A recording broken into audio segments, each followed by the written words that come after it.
Shalom Bapak Ibu yang dikasihi Tuhan. Saat ini kita akan mulaikan ibadah kategorikal ministry. Saya mengajak Bapak Ibu sekalian, mari sama-sama kita bersatu dalam doa. Bapa yang baik, terima kasih buat kasih setiamu dalam hidup kami. Pada saat ini Tuhan, kami akan menaikkan ibadah kami. Kami mau menaikkan syukur kami di hadapan Tuhan sebab kebaikan-Mu dalam kehidupan kami. Terima kasih Tuhan, berkati ibadah kami pada hari ini. Dalam nama Tuhan Yesus Kristus. Haleluya. Amin.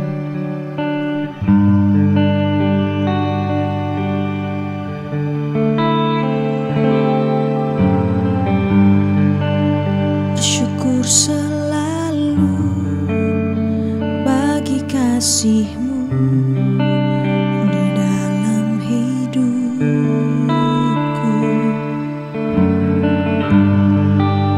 Entahkan ku ragu atas rencana-Mu untuk masa depanku.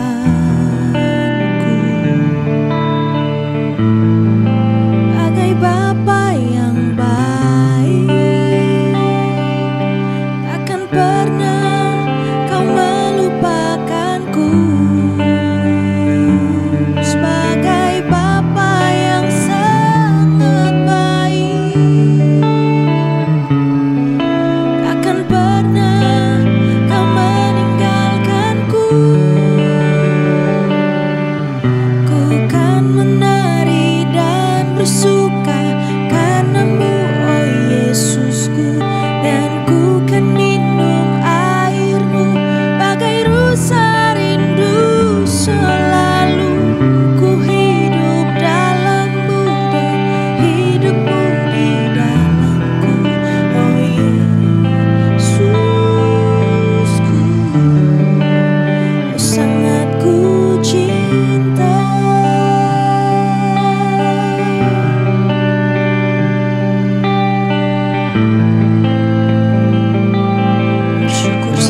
Shalom, selamat malam Bapak Ibu Saudara yang dikasihi Tuhan. Sebelum kita mendengar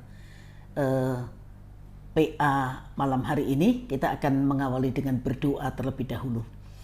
Bapak mengucap syukur buat kesempatan yang masih kami dapatkan malam ini untuk kembali belajar kebenaran firman-Mu.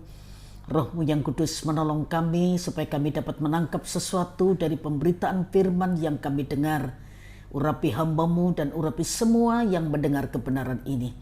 Dalam nama Tuhan Yesus kami sudah berdoa. Haleluya. Amin. Bapak Ibu Saudara sekalian, malam ini kita akan belajar dari kitab Obadja. Ya. Obadja adalah kitab terpendek di Perjanjian Lama karena kitab ini hanya berisi satu pasal. Kitab Obadja juga merupakan kitab keempat dari kitab-kitab Nabi kecil di dalam Perjanjian Lama. Nama Obadja mempunyai arti hamba Allah. Kitab Obadja kemungkinan ditulis pada sekitar tahun 840 sebelum Masehi, yaitu beberapa tahun sesudah permulaan penawanan di Babel. Kira-kira pada masa yang sama dengan Nabi Yehezkiel dan Yeremia. Ada 12 atau 13 orang dalam Alkitab yang memakai nama Obadja. Ayat pertama dari kitab ini menjelaskan bahwa kitab ini menceritakan penglihatan seorang tokoh bernama Obadja. Kalau kita membaca Obadja pasal 1 ayat 1, dikatakan penglihatan Obadja. Beginilah firman Tuhan Allah tentang Edom. Suatu kabar telah kami dengar dari Tuhan. Seorang utusan telah disuruh ke tengah-tengah bangsa-bangsa. Bangunlah, marilah kita bangkit memeranginya. Kitab Obadja itu terdiri atas dua bagian utama.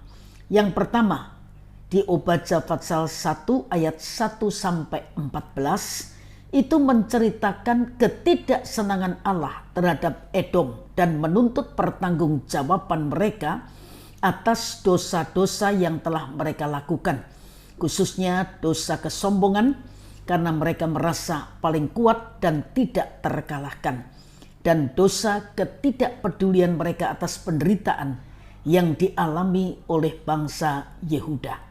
Bagian ini juga berisi tentang ramalan hukuman Allah yang akan mendatangi mereka. Nah, dalam nubuatnya Obadja tidak menyampaikan kepada Edom untuk bertobat dan berbalik kepada Tuhan karena Edom akan dimusnahkan untuk selama-lamanya. Ayat 10. Dalam kitab Obadja jelas terlihat bahwa Edom dikutuk Allah dan hal ini diteguhkan juga di berbagai kitab lainnya. Edom disebut dalam kitab Yesaya sebagai bangsa yang kukhususkan untuk ditumpas. Yesaya 34 ayat 5 berkata, sebab pedangku yang di langit sudah mengamuk. Lihat, ia turun menghakimi Edom, bangsa yang kukhususkan untuk ditumpas. Kitab Maleaki menyebut Edom, bangsa yang kepadanya Tuhan murka sampai selama-lamanya. Maleaki 1 ayat yang keempat berkata, apabila Edom berkata, kami telah hancur, tetapi kami akan membangun kembali reruntuhan itu. Maka beginilah firman Tuhan semesta alam. Mereka boleh membangun, tetapi aku akan merobohkannya. Dan orang akan menyebutkannya daerah kefasikan dan bangsa yang kepadanya Tuhan murka sampai selama-lamanya. Kemudian lagi di kitab Maleaki dikatakan oleh Tuhan, namun aku mengasihi Yakub tetapi membenci Esau. Maleaki 1 ayat 2 dan 3 berkata, aku mengasihi kamu firman Tuhan, tetapi kamu berkata, dengan cara bagaimanakah engkau mengasihi kami? Bukankah Esau itu kakak Yakub? Demikianlah firman Tuhan. Namun aku mengasihi Yakub tetapi membenci Esau. Sebab itu aku membuat pegunungannya menjadi sunyi, sepi, dan tanah pusakanya kujadikan padang gurun. Dalam kitab Yehezkiel Tuhan berkata kepada Edom, aku akan menjadi lawanmu. Yehezkiel 35 ayat 3 berkata, dan katakanlah kepadanya, beginilah firman Tuhan Allah, aku akan menjadi lawanmu, hai pegunungan Seir, dan aku akan mengacungkan tanganku melawanmu dan akan menjadikan engkau musnah dan sunyi sepi. Bagian yang kedua itu terdapat di ayat 15 sampai 21. Nubuat tentang kedatangan hari Tuhan ketika Edom dan semua musuh Allah akan dibinasakan, sedangkan umat Allah diselamatkan dan kerajaannya menang. Kalau Bapak Ibu Saudara membaca Obadya pasal 1 ayat yang ketiga, di sana dikatakan keangkuhan hatimu telah memperdayakan engkau. Ya engkau yang tinggal di liang-liang batu, di tempat kediamanmu yang tinggi. Engkau yang berkata dalam hatimu, siapakah yang sanggup menurunkan aku ke bumi? Saat itu Edom adalah bangsa yang besar dan terkenal.